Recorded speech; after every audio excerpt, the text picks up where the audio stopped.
One thing I've realized is that somehow hope tends to find us in small moments. So what has saved me is small conversations, comments. You know, we're always told to only like the positive emotions, but negative emotions are your biggest teachers. If you knew that you could survive every obstacle, every heartbreak, how high would you leap? Bongeziwe Mabandla is an award-winning South African artist who has redrawn the boundaries of African folk music over 5 acclaimed albums. Together with Mozambican producer and instrumentalist Tiago Correia-Paolo, he pursues a sound that transcends boundaries and earns him devotion at home and internationally. His 2020 album, Imini, was among American songwriters' top albums of the year, with NPR calling it a gorgeous saving grace in trying times. Its 2023 follow-up, Amaxesha, was named Global Album of the Month in The Guardian, and praise is streaming in for the just-released Ndingubani. Bongeziwe says that singing in isiXhosa is a statement in itself and an act of reclamation. Alongside this, he is now also exploring the rich offerings of Africa. His collaboration with Cameroon's Blick Bassi on Ndingubani, pointing to more to come. Jump now, I see my down, jump now. Bongeziwe Mabandla, welcome to the African Imaginary Podcast. Thank you for having me. It's our great pleasure. So, we're incredibly excited for your Cape Town show this weekend, on the back of your sold-out European tour and the beginning of your highly anticipated South African tour. And for context, you found yourself in a room with some deeply loyal fans in this tiny studio here in Cape Town. So one person's laptop password is your first name. Another landed in Spotify's top 1% of your listeners. And our conversation strategist, Lindy, who you met earlier, had you as the most listened to artist in 2023, 2024, and 2025. All right, yeah. That was you, Bongeziwe. So we were also at the beginning because you performed at the very first little gig in 2014. Yeah. I remember that. How amazing is that? Yeah. And now here you are, this big superstar, Bongeziwe Mabandla, multi-summer award-winning artist performing to sold-out audiences across the world, with French audiences singing every word back to you in isiXhosa. Yeah. Your 5th studio album, Ndingubani, launches next month, and we're going to spend some time later in the conversation unpacking what that journey has been like for you. But first, we have to start with the game. Okay. Have you heard about our game? Keep a toss. Keep a toss. All right. Healer. Healer. Keep or toss? Keep. Keep. Yeah, keep. Tell me more. A lot of people say that I heal their souls or I help them heal and that my music is healing. Some people just call me the healer, actually. Can I choose the next one for you? Yeah. I feel called to this card. I'll let you look at it first. Fitness fanatic. Oh, okay. Keep. Keep. Okay. I was gymming for like 3 or 4 years, like every day, like protein shake, running, jogging. And then I shot the visuals for the Ndingubani. Yeah. And I think I worked out so hard for that and I starved myself so much. When I was done, literally during the shoot, I just started eating. And I haven't stopped. And I haven't gone back to the gym. So yeah, keep. And your body still has the muscle memory, clearly. Well, it's hanging on. Okay. But performing is a good workout, I hear. Yeah, a little bit sometimes. I mean, usually when I work out, it makes it easier to perform. Let's try another one. Oh. Homebody. Keep. I love being at home. I was just talking now, before we shot, how much I just miss, like, you know, the normal pattern of like, wake up, what are you gonna eat, walk to the shop. Yeah. Yeah, and when you travel a lot, that pattern like breaks completely. Overthinker. I'm gonna say keep, yes. Oh, wow. Yeah. Okay. I tend to overthink sometimes. I think as an artist, you know, this is how you survive the world, overthinking. Okay. And has that helped you, or do you sometimes feel like that's, you know, your worst enemy at times? Yeah, both. But it's also, like you say, it's also saved me. So I'm a bit attached to it. Yeah. And also, sometimes it's overwhelming. Yeah. I have a strange relationship with overthinking. I am been called an overthinker. But for me, how it shows up is that I go through a process, right? And I engage with things and then I decide if it's right for me or not. So I don't think it's overthinking. It's just my process of how I engage with decision making, if that makes sense. Yeah, and you take your time. And I take my time. Okay. But sometimes it shows up as procrastination. Influencer. Wow, that's a hard one. Influencer. I think we toss it. Let's start at the beginning. So we have a convention on this podcast where we ask people what the meaning of their name is. So tell me the meaning of your name. That's very interesting. I have 3 names. Okay. And I love my first name, but I love my second and third name. It's actually one word joined. So my full name is Bongeziwe Mabandla. Okay. So Bongeziwe means, it's not very poetic, but there's more. There's like, there's more children. There's an addition to the family. And then Sipho Samgelwe means gift accepted. I love this name. Just the thought that you think that my mother felt like I was something that was precious. Wow. And something that she welcomed. Yeah, I think it's a beautiful name. I love it, yeah. And beyond its literal meaning, what does your name, Bongeziwe, the artist, mean to you today? Wow. I think, I've always looked at my name as like being an addition, you know. I've always tried to add. So I'm pretty sure there's parts of yourself that you're still discovering through your music and through the person Bongeziwe has become as an artist. Definitely. Always trying to learn, expand, so sure. And tell me about your childhood. So you grew up in Tsolo in the Eastern Cape. Yeah. So paint a picture of us of what your upbringing was like and what, sounds were around you as a kid. My upbringing was a lot of fun, a lot of playing. It wasn't very serious when I, growing up. Very innocent as well. I grew up in a small town, kind of semi-rural. So you'd have one tarred road, which is the main road. But then you'd have cows and donkeys and pigs, running around. And I think that's where my creative spark really started to develop because, we didn't have a TV for many years at home.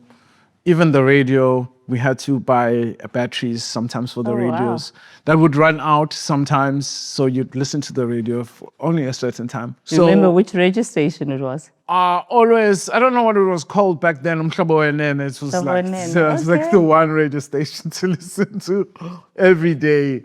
So play was a lot of fun. We'd had to imagine because we didn't have toys and things like that. So you'd imagine a brick was a car. And that's when you'd see other kids making wire cars, that sort of creativity, and also playing with clay, making our own toys, we used to play a lot of concerts, and sometimes you'd have to just stand and imagine the trees as your audience. Wow. And, so there's a lot of imagination growing up, which I never knew what it developed in my brain. Yeah, and were you already a performer even back then? So performing for the bushes, yes, and the trees, very and serious and the cows as your crowds. Yeah, very serious too. Very serious about my early performances as a 5-year-old. I would be no, I'm going out. I'm going to sing. I'll be back later. Okay. Yeah, it's okay. And I always used to love that song by if I should stay, I will only be in your way. And I used to think that was the most beautiful song I ever heard. And I would sing it every day and for anyone. Every young child of the 90s knows Whitney Houston and The Bodyguard. Yeah. Was Whitney Houston one of your big influences? Yes, not even knowing, I didn't really take it as maybe as an influence. I didn't even know I would go into music. Yeah. I think when you live in a rural area, music tends to be a sense of escapism. We didn't have a lot of things. So hearing a song on the radio, learning the lyrics, these were all like ways to imagine like a way, like something else far away from the village or the small town that you grew up in. So yeah, I didn't know how much I was learning or how much I was taking it in. And it was just pretending and escaping. Yeah. Yeah. Wow. And you've spoken about your closeness to your mother and how much of your journey she has witnessed beside you.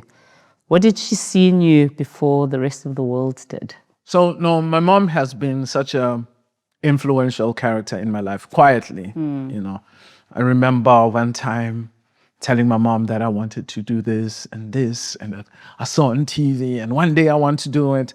And I remember her quietly saying, well, if that's what you want, and that's the things that you want to do, you must work hard and achieve them. And, it's like, I'm sure she forgot that conversation, but there's certain conversations you have with your parents, some that just like capture the thoughts, even as a child, like you kind of like, oh.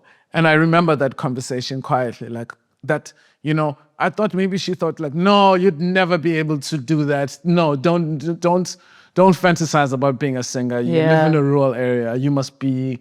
But she was kind of like, yeah, if that's what you want, you should just work hard for it. And I was like, oh, I'm kind of surprised she said that. And I took it in. My mom has been, influential in my career in many ways, just like buying me crayons, taking me to art school, paying the fees, buying me a guitar, coming to my concerts, small things, Yeah. But when I think about it, all those taps in the back and those encouragements have pushed me further enough, that I was able to come across and find my way. Yeah. I love how you start with buying me the crayons, right? Yeah. She understood that inside you there was an artist and she didn't question it, actually. Yeah. Which is what you're sort of alluding to with that. Most people remember the big things. Yeah. No, I remember the small things. I remember one time I was playing violin at that time, and I was supposed to perform at one of my relatives' thing. And my mom was at the back cooking. And when the time came, I just froze and I was like, no, I don't want to. And the relatives were like, okay. And then my mom came back and she was like, oh, how did the performance go? And I was like, oh no, I got scared and shy, so I didn't do it. And I thought she was gonna be like, oh, that's okay. She was so upset. She was like, how are you gonna perform? How are you gonna be a musician if you get shy and da da da da da da da? Cute. So yeah, my mom's been even now, I was just at home now.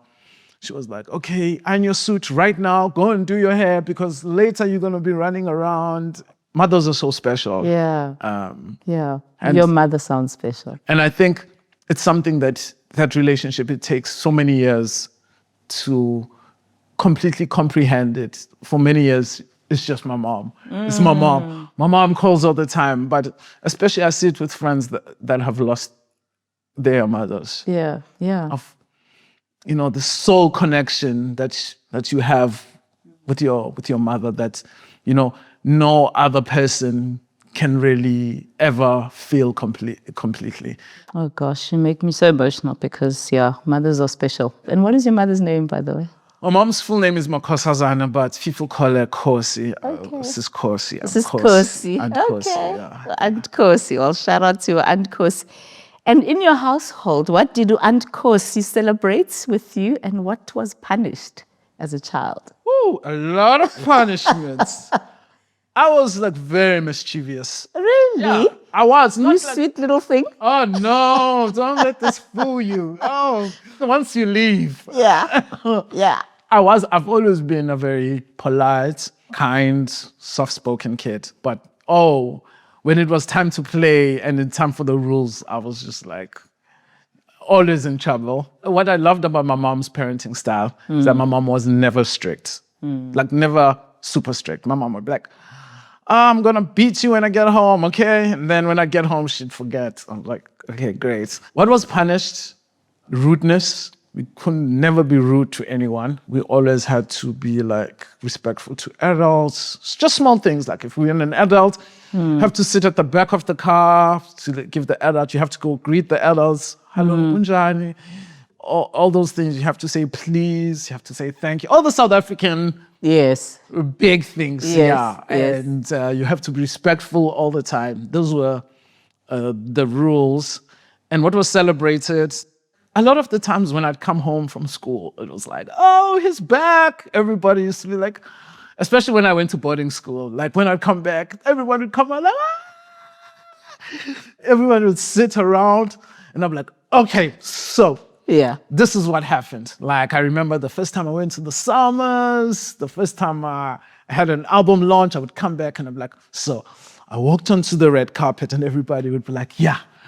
Sitting. And then what? So, and then Kelly Khumalo came. And then the photographer asked me, can they take a picture? I'm like, oh, what? Yeah, so there was a lot of happiness and celebration for the things that I achieved, whether it was winning an A++ at the Astetford. Okay, yes, Astetford kids. Yeah, or performing in Grahamstown at the Arts Fest and just all the things that I've been able to do. Yeah. I've really felt celebrated at home and really, even with singing, you know, a lot of the times I'd stand there and then I'd sing for all those times. And then everybody would be like, oh. Wow. The performer. I mean, I once saw a quote from you where you said people could see from your school reports that there was probably no future for you except becoming an artist. So at what point did you realize that creativity was not simply something you loved, but who you fundamentally were as a person? Yeah, it was true. Like I think I was in grade 4, you know, my teacher called my mother and she was like, you know, your kid is very creative. He's not really maths. And we'd like to refer him to the school in a Lady Grey. It's a Lady Grey Arts Academy. Because, you know, he's not really interested in maths or science. So from a young age, I was moved very far from home, close to the Free States. So I was staying in Tsolo. And this was quite far for me, away from home, because, you know, it felt that I had a gift that I had to nurture. But definitely, I struggled through school a lot for many years.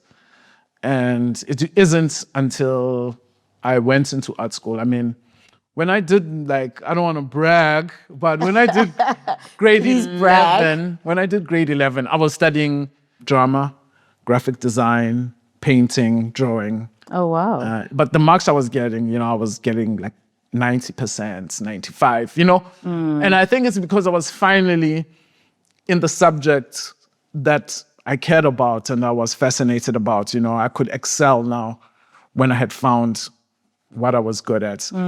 All this time throughout primary, I was considered like lazy, can't concentrate, doesn't want to work, doesn't care about school.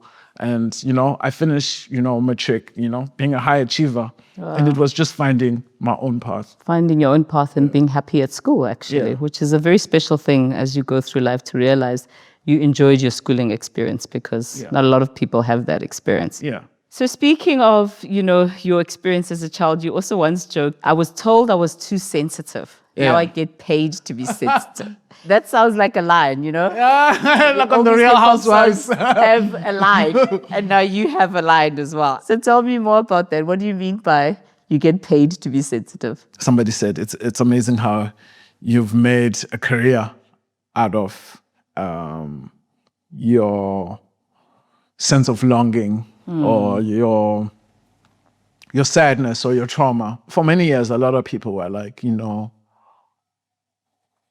you don't need to think like that. You don't need to feel everything. Not everything is such a sensitive subject. Yeah. But I was always drawn like inwardly. And like now, it's like what I do, you know. What I get up is to really explore those emotions and not to try and run away from them. Yeah.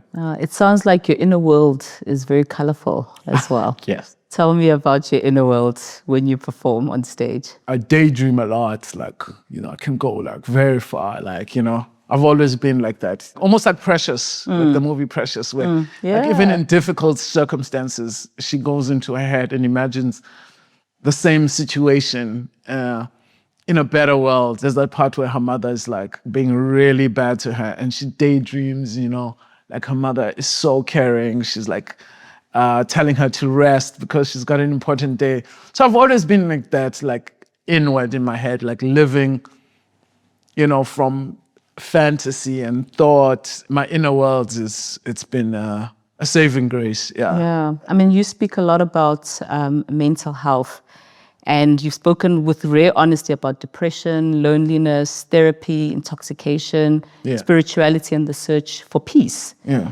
So, as well as music, what has genuinely helped you survive some of your darkest moments?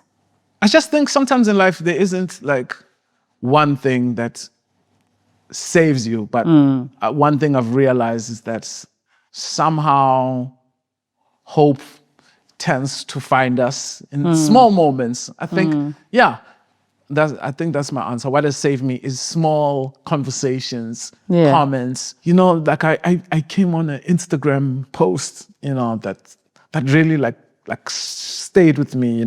It was like anxiety teaches you the things that you haven't accepted about yourself.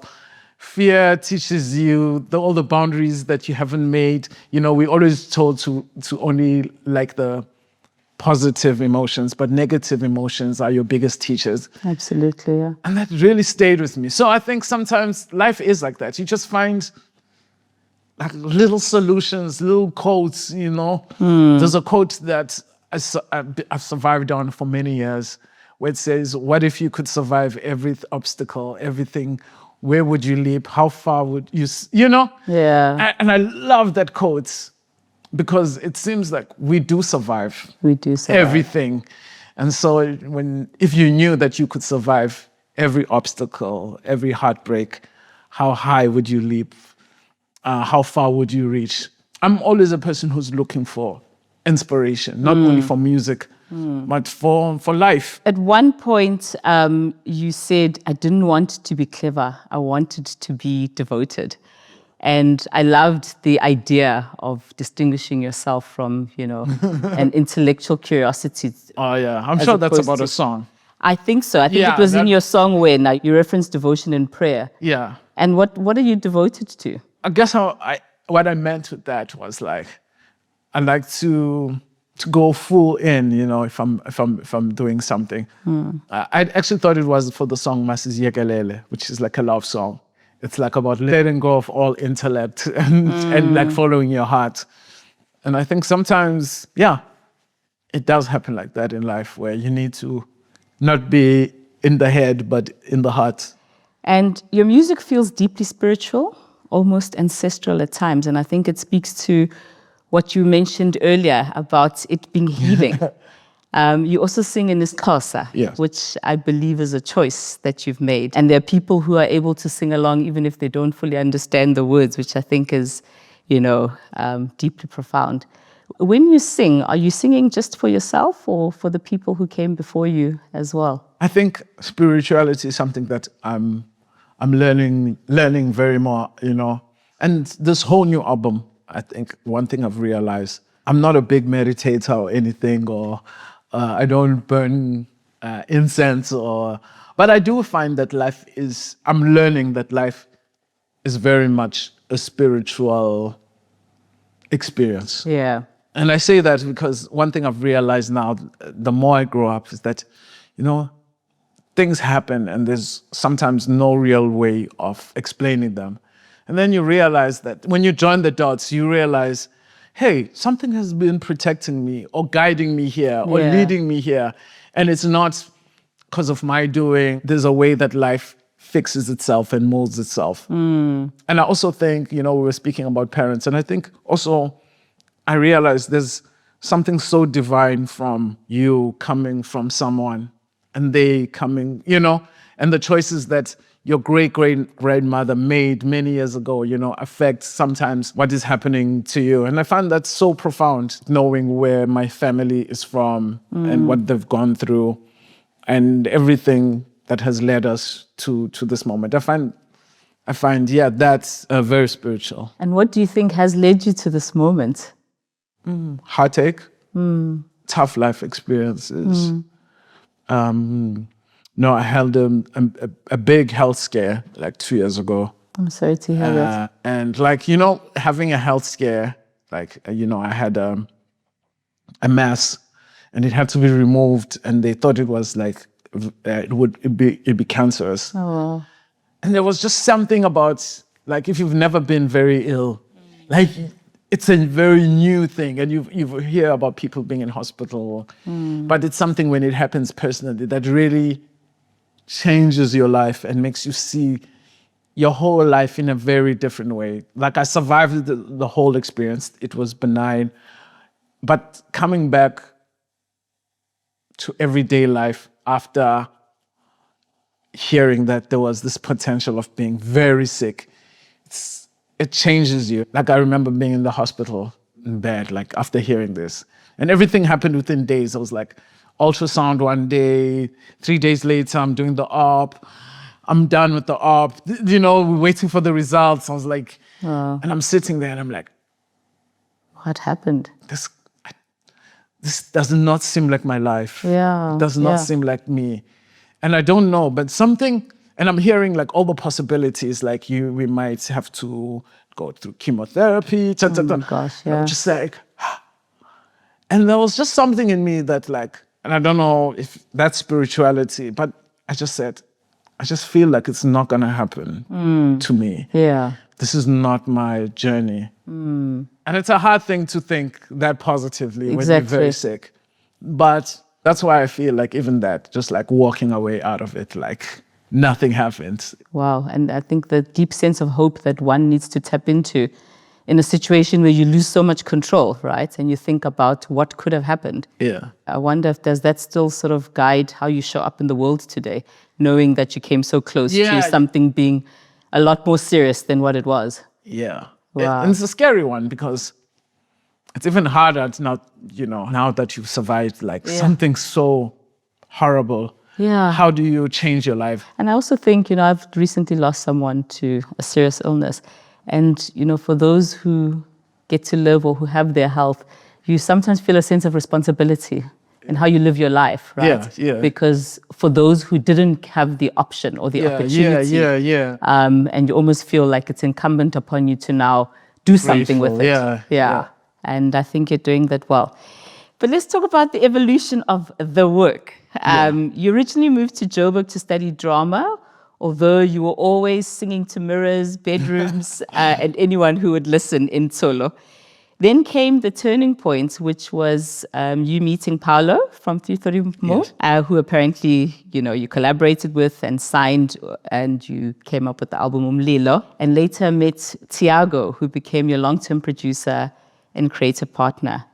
So looking back now, what were the most important moments along that journey and some of the detours? Oh, yeah, just meeting great musicians that I've just seen on TV, and they wanted to work with me. It was a really exciting moment. And just having people to learn from. When I joined the industry, I didn't have cousins, even friends. I didn't know anyone that was a singer, that had ever been a singer before. And no one in my family, had even lived in Joburg. Oh, wow, really? Yeah. Okay. Yeah, it was a big thing in my family. You are going to go to Joburg alone. Yeah, the big city. Yeah. They've helped me a lot. And obviously, I'm very close with both of them. And how did that meeting happen? Was it fate? Was it an introduction? No, actually, I met Paolo at the store. I was going to buy bread. And it was the first year that I was out of university. Okay. And it was so confusing. That first year, because I'd been at school my whole life. Yeah. And then at varsity, for the other 3 years. And now it was January. I was just like waking up every day like, what now? What are we going to do? Like, I think I need to go back to school or something. Yeah. But like I say, about connecting the dots, I didn't know that right then I would actually run into what would be my calling. Incredible. And I decided, I was so desperate, I wanted to do something. So I decided like I'm gonna go talk to him, and I was like, "Hey man." So you knew who he was, obviously. Yes, and I was like, "No, I write songs, and I'd love for you to record some, you know." And he was like, "Oh, come to my house, and we can talk." And he was like, "I'm gonna charge you." I had a job that I was doing at Generations at the time. At SABC? Yeah. Okay. Yeah. Okay. Generations, the soapie. The soapie, Okay. yeah. I had a small role there. Oh, what was your role in Generations? Maybe we'll remember you. Yeah, they remember me. Yeah. What was your name? Andy. Yeah, I used to work at I think in New Horizon Okay. with Leleti Kumalo. Oh, no ways. New Horizons was the company they had, right? Yeah, I was one of the ad exec, you know, Oh, no coming up ways. with ideas. Oh, we have to pull this up. Yeah. I have a clip. Somebody sent That's me. a big deal, by the way, that you acted in Generations. Yeah, it was. Because I used to be so shy. And like, I remember when I was on Generations, I'd walk to school and people would be like, "This is him." And I would just die. Like, I would just like, I couldn't have. But that job helped me out because I used to be so shy. I couldn't handle people recognizing me.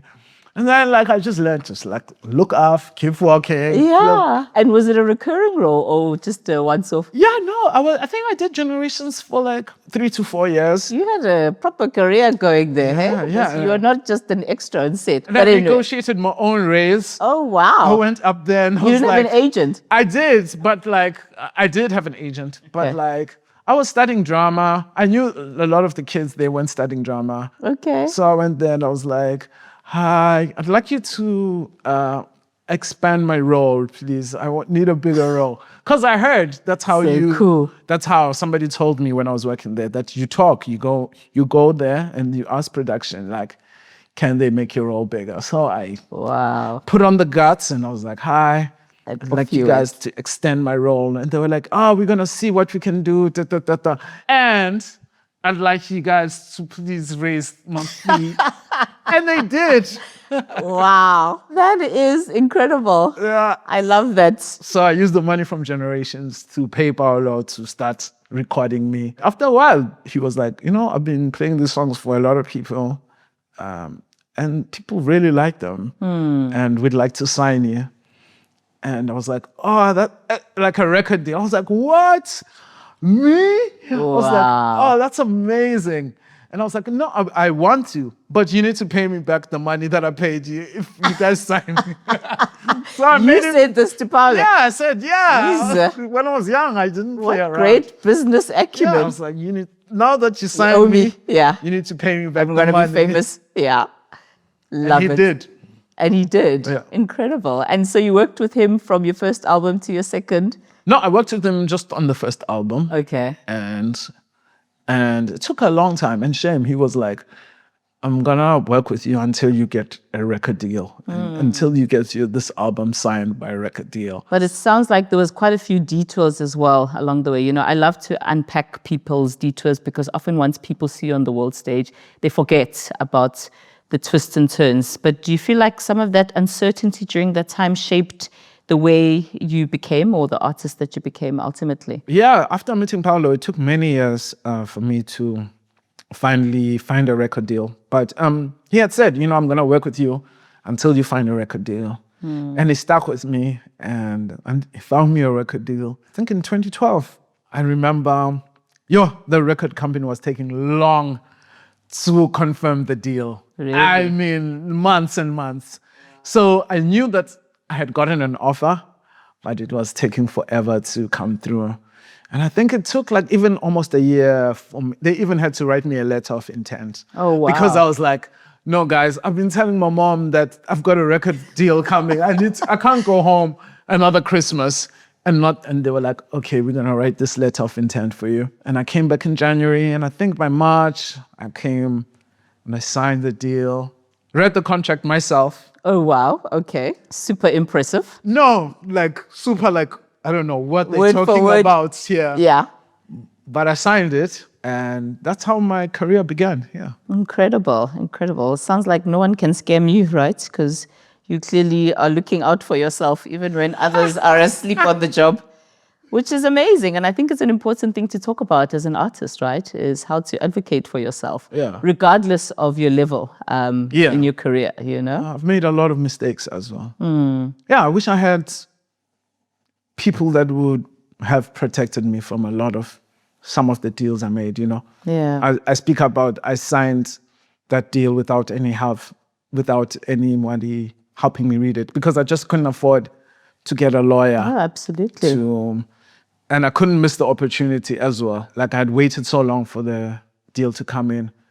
The last thing I wanted to do was to delay the process further by taking like 3 months reading the contract. So yeah, that's incredible. I made the right choices for me at the moment. At the time. Yeah. Wow. And I'm sure a lot of learnings along the way.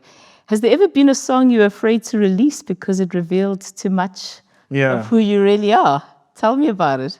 And there's been a lot. I'd say Khangela. Okay. Khangela. Khangela, to behold. To search. To search. To look for. Okay. Yeah. To look for. I guess to behold as well, right? To behold is, Khangelani is to behold. So Khangela is to search, you're right. To search, yeah.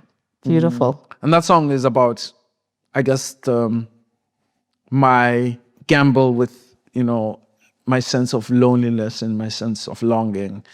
And like, you know, it's so intimate and so vulnerable. I was not sure if I wanted to tell everyone how alone I feel sometimes. Yeah. Yeah. But that was a good risk because releasing the song, you know, so many people found themselves in the song and related to the song. And I think it's something maybe we don't speak about, how we live in a world with so many people, but still we can feel so isolated. Absolutely. And so singular in what we go through. Yeah. Absolutely. And the sense of community. I remember when we had Msaki on the podcast and we were discussing how people now pay for community, right? And it's become a commodity, which is something we grew up with. I mean, if you think about your upbringing at Tsolo and how you describe it, there was always people, right? Either at home or at church or, you know, around you, magnum kiti. And yet today, you almost have to be intentional about surrounding yourself with community, right? How beautiful. But your sound has evolved from a man with an acoustic guitar into this rich, layered sonic world, blending Xhosa folk, electronic textures, as well as intimacy. Now tell me about Tiago and the trust that has been required for a creative partnership between the two of you and for it to last this long. Oh, yeah. I think people what don't know about Tiago is that one of the most kindest, loveliest human being. We also tour together, so I've gotten to know him very well. And he's just such an extraordinary person, extraordinary artist. I've learned a lot from him. Like, this guy can sit on a desk and work 10 hours, no break. Like, when we were making my album, he would be sitting on the desk. We'd work so much. I would pass out on the floor while he's working, like sleep completely, wake up. And he's a machine. Keeps going. He's a machine, yeah. Wow. You can't be around people like that and not be inspired. Yeah. And that's why he is, you know, the artist he is. He puts in a lot, and it's just wonderful to sit next to him and watch him work, you know. He's the type of guy, when he's got a free day, he'll spend the whole day, you know, fixing this part of the song. And all the little things matter. That's incredible. But it sounds like you're also very good at relationships, right? I listened to you talk about Paolo. You talk, well, I'm not talking about romantic ones yet. Like in general. In general, I mean, how you talk about your friends. But has success changed your relationships as well as your friendships? I think so, because it's actually interesting. I was thinking about it the other day. Growing up in a rural area, I used to be quite connected to my relationships. Like, call, how you doing? I haven't seen you in a while. Just thinking about you. That was like the personality I had. Yeah. But I find now with my world right now, traveling, busy schedules. It gets difficult. Yeah. And it's so difficult that sometimes I shut down inwardly, because I find that sometimes I'm being called in so many different places. It's like if I had to reply to all my messages, all my, you know, I'll be up all Wait, night. are you the blue ticker nowadays? Oh, yeah. Oh, Leave people on red, which is a thing, right? When you're so busy and being pulled in different directions and there's just one of you. Yeah. And I don't know if you're the same, but with me, I like to respond genuinely. I can tell when I responded too quickly, and that also makes me feel worse than not responding. So I often don't respond until I have the time to respond. But sometimes that takes a long time. Yeah.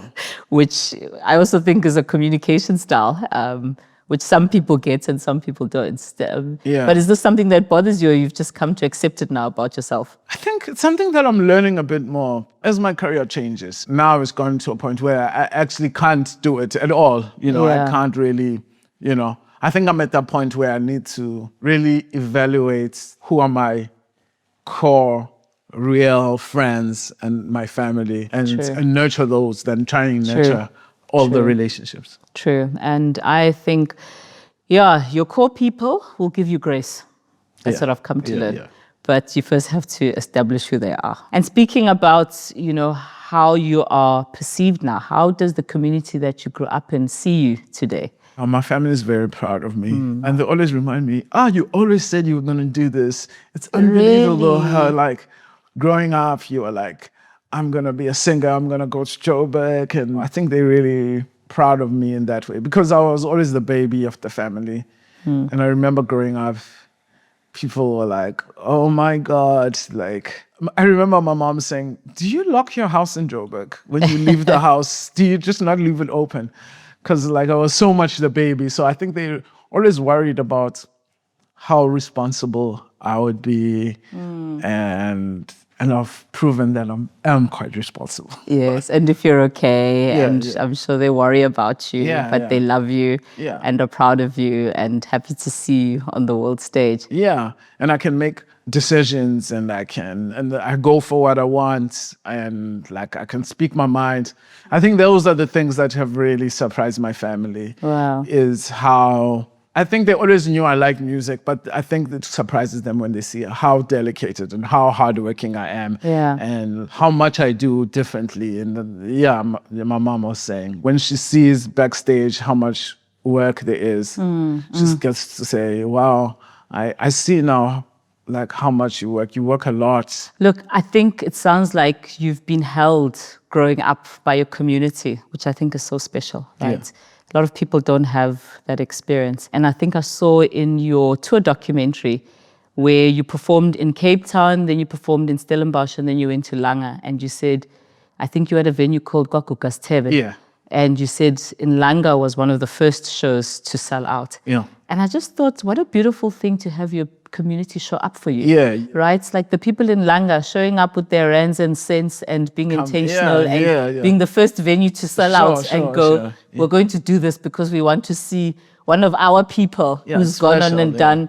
What does that feel like? That must be so, so special. I'm incredibly blessed to have people relate to my music and have my music touch so many people. Yeah, it's something that I never planned, I never thought about, but I'm truly grateful to have so many people behind me. Yeah. So talk to me about France. Oui. Parlez-vous français? Oui, parle beaucoup français. That's all I can say, by the way. Me too.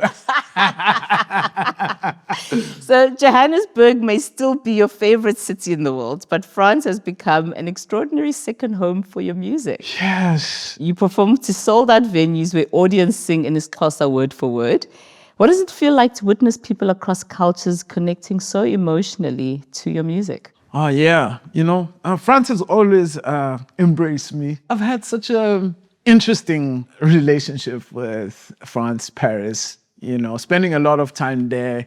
It's so different than South Africa. I never knew. Like what? Tell me. Tell me. Everything. Tell me everything. I think a space, staying, I think culturally, it's a much more I find South African culture is much more like, oh, hello, how are you? You look so pretty today. It's a beautiful day. And there it's like, hi, what's up? What you want? Yeah. It's kind of a hardcore city to survive. Culturally, it's been very interesting for me. Food, Like when people think African food, they think plantain, Okay. fish, like just like a different. Also, the way I've seen Africa through my lens in France than the Africa That you know. that I know. It's been so differently. Like I meet a lot of people in France, you know, like, oh, you don't speak French? No. Like, What type of Africa are you from? yeah, and you don't eat plantain? Oh, you come from South Africa? You know, because they don't really see a lot of South Africans. Yeah. They used to the... The North Africans. Yeah. Yeah, people from DRC. Yeah. Cote d'Ivoire. So it's Senegal. been a lot of learning. Seeing a lot of different things that I would have probably never seen in my life. Just different landscape, different situations. And who are you in France? Who are you there when you're in France? I mean, do you ride around on a bicycle with a baguette in a basket on the front? No, you'd be surprised. I blend in quite well. Okay. I have my black clothes, my sneakers. Okay. I can become very French very quickly. Okay. Which is like sneakers, a lot of black jeans. And I ride the metro. Okay. Metro all the time. I walk a lot. I do eat baguettes. Do you ride a bicycle? Not yet. Not yet. Not Okay. yet. Working on it. I'm scared. And do you speak French, by the way? I am learning. Je parle français. Très difficile. It's very difficult to learn. Can imagine. And also I've been in and out. So every time I do learn, I have to stop to tour. Yeah. Amazing. And tell me about singing in isiXhosa. At one point, people warned you that if you wanted international success, you would eventually have to sing in English. Do you think your audiences understand you correctly, or do you think they sometimes like or fall in love with the mystery of you? Yeah, I think it's more the mystery. Yeah. But I have started experimenting a little bit with other languages on my new album. I'll let that be a surprise. Okay. But what I love about you is that your work feels bigger than language. It feels very tied to dignity, Black pride, ancestry, and cultural memory. Would you say that's a good description? And what has singing in isiXhosa meant for you through that journey? Yeah, I do think it's been an important part of my music. It's a statement in itself, you know. And I think especially in a country like South Africa, I think it's taking back an art form that was kind of erased or taken from a people. I think just like the music I do, folk music, it's such a deeply South African thing. And I think who knows, you know, how many folk exports we could have had in the country had the right opportunity been given to them. So, yeah, I do think language is an important part of my music. Yeah. I mean, this podcast is called The African Imaginary. Yeah. And you've just mentioned that you're exploring other languages as well through your music. I can't wait to hear what that sounds like. But are there any other parts of Africa that live inside you when you sing? You know, we were talking about France now.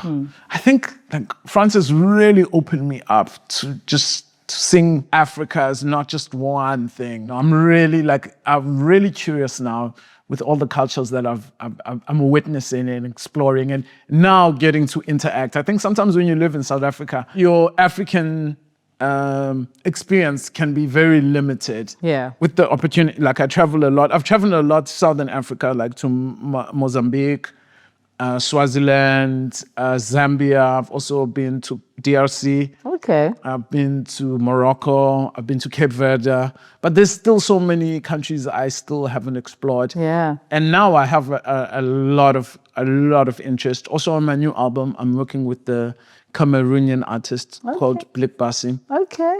Amazing. French-based as well.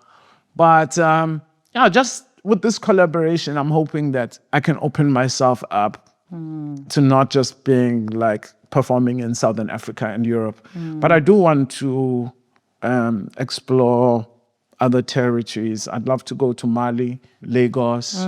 I don't want to leave out a country. And now they think I do Cameroon. There's a few to get Cameroon, Ghana, Nigeria, Tanzania. I'd love to to see more of the continent. And that's what has been lovely about my recent travels. Yeah. Is because I realized that there's just so much diversity within the Absolutely. continent Yeah.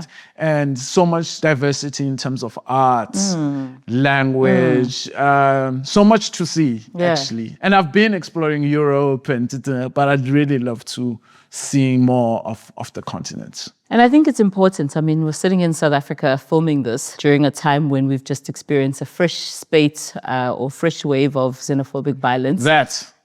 Which is deeply disappointing. Yeah. And I think it's often important that as South Africans also talk about our Pan-African lens, right? Because like you say, often when you're South African, it's very easy to talk only about South Africa.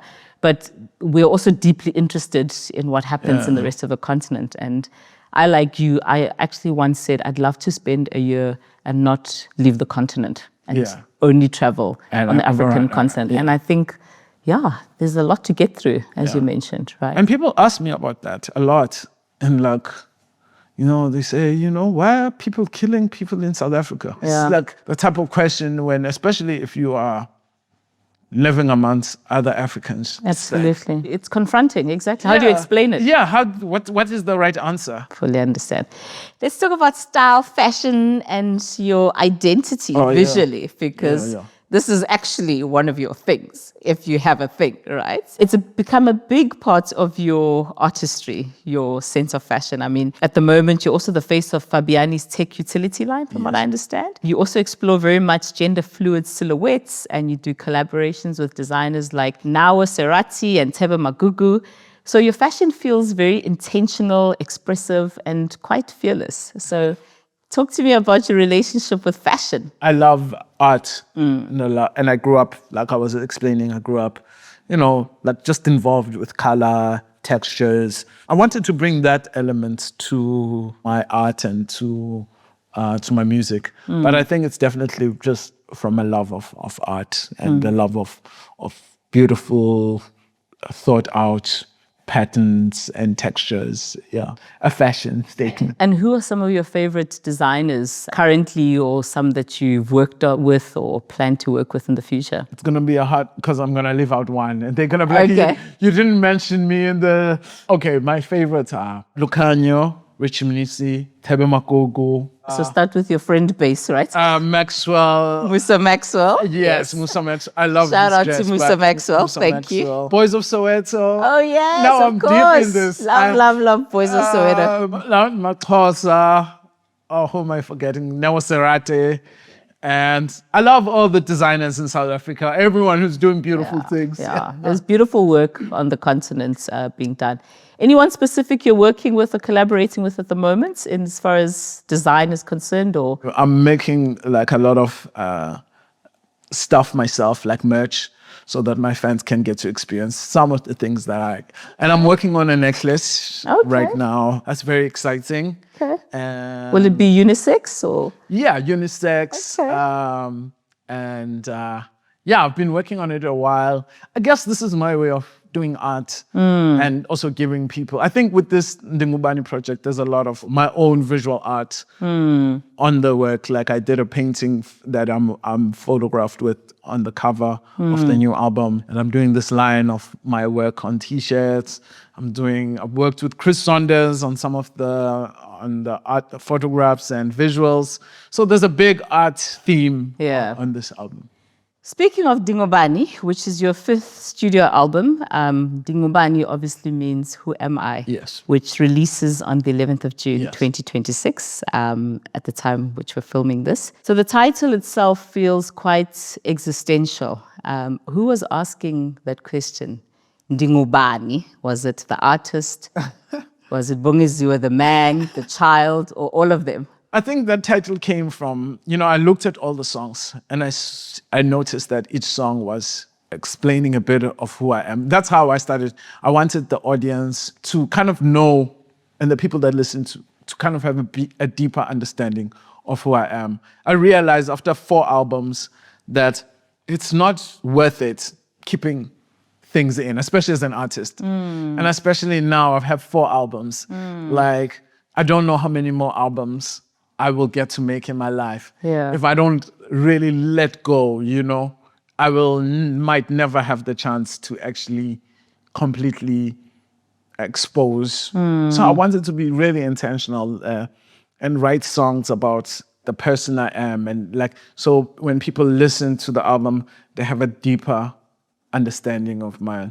Seems like an easy job to do, but it was a lot difficult. So my next job was, okay, how do I make each song now very different? Yeah. Because it's kind of the same thing. So I had to find songs, okay, this song is about my childhood. This song is about my mother and where I grew up. This song is about coming to Joburg.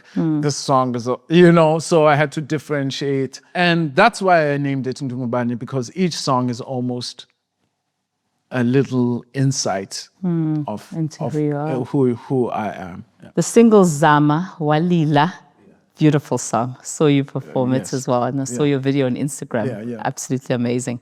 And Yalwa, already feel emotionally expansive and visually cinematic. Can you give us a little taste of what listeners can expect and just sing a little bit of the Yalwa? Yalwa or Zama? Well, you choose. I'll do Zama. I'm going to try and do it justice without the guitar. That's Zama. Zama ndangayege. Zama kote kolonge. Haye kote kolonge. Nakumba. Kumba noma kunzima. Kumba ndikwazi ukuyeka. Haya ndikwazi ukuyeka. Boom boom. Ndizalwa eMzansi. Ezindabeni ezinkulu. Yeah. That's a great line to leave off from. Jeez, what a cliffhanger. Wow. I mean, do you want to translate for those who don't know what the meaning of the lyrics are? So Ndazama means I tried. Zama ndangayeke. Tried and never gave up. Zama tried until things got better. Ndakumba, I hustled. And this song was inspired by the song Charles Bradley. Why is it so hard to make it in America? Okay. And he was this singer, had been in music for many years, but only got his success, I think, very late in life. And he writes the song about living in America and where he was born. And then he moved to the state. And there he got a job, but the job wasn't paying him well enough. So he went to New York, where he was trying to do this. But things, and he's just painting his whole life in front of you, of like all the corners that, all the cards he was dealt. And I really related to this song because life can become hard as an artist. And the fact that he became a singer so late in his life, I just imagine what he went through. So I wanted to write a similar song about where I was born, Dizalwa, Tsolo, and that I moved to the art school and where, and then I moved to Joburg. It's just like a very simple song about my journey. And that throughout this journey, everything that's been constant is the grinding, the hustling, the wanting to better my life. Yeah. Beautiful. And who are some of your musical influences? Oh, I have a lot. You'll have to ask for a specific time, now or growing up. Well, now, today. I know you've spoken about Tracy Chapman, Lauryn Hill, Bob Marley, and India Arie before. I think I heard you tell a story about when you learned to play the guitar and they were playing you some song and you're like, can you teach me Lauryn Hill? Oh, yeah, you did do your research. Yes.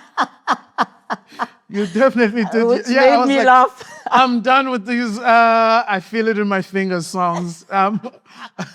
Let's render some soul. You want to sing Brown Skin on guitar? I love that. So what did they awaken in you, those musical influences? I was such a big music fan for many years. And I remember hearing Tracy Chapman for the first time and thinking yes, this is it. This music is filled with so much feeling. And it talks about, because a lot of music I would hear was talking about the surface, like, a scribe is a boy who thinks it's fine. Yeah. Also, no. And then I would hear Tracy Chapman, you've got a fast car. Yeah. I got a ticket to anywhere. Yeah. Maybe we can go somewhere. Me and you got nothing to lose. Like it was all about the introspection of life, the inward, the how you feel about what is happening instead of just explaining what is happening. So yeah, it definitely sparked a lot of emotion, first of all, and a lot of love. And it also made me love storytelling. It made me love genuine, true music. Because I was explaining to somebody, I think sometimes when somebody writes about their life and they write the honest truth about, when you read it, you can feel it. Absolutely. You can hear Yeah. this. No, this is too specific. Yeah. It's too, and it hits parts of you. Like, you know, if somebody talks about losing their mom, you might not have lost your mom, but if somebody writes it honestly, it can hit parts of you that have lost something Absolutely. that you love. Yeah. And that's, I think, the beauty of music. I think it can sometimes reinforce the idea that we're actually more alike. Absolutely. And what you go through, it's like, yeah, I can comprehend it Yeah. and feel it. And any African or diasporic icons in that list? I obviously love a lot of South African music. Some of my favorite African musicians are Jabu Khanyile, Mbandla, Oh, yes, of course. Oliver Mtukudzi, Oma Singari, Yosondo, Blick Bassi. Have you ever had the pleasure of meeting any one of them? I've met Oliver at the airport. Okay. Please take my CD. Oh, wow. I've met Jabu Khanyile many years ago, but I didn't say hi to him. I was scared. I thought, I'd meet him again when I was in Joburg, and then he passed away. I think I met him outside Bula Music. Big fan of his. Loved his music. I've met his children. Okay. Yeah. Wow. And isn't that the beauty of living in Johannesburg as well, is that you just bump into these people, right? So randomly. Yeah. It's such a cultural melting pot. Bongeziwe Mabandla, it's a great privilege to have had you on the African Imaginary podcast. And we wish you all the best for the rest of your tour and with the new album coming out. And we can't wait to see you on the world stage. Thank you. Thank you for having me. Thank you.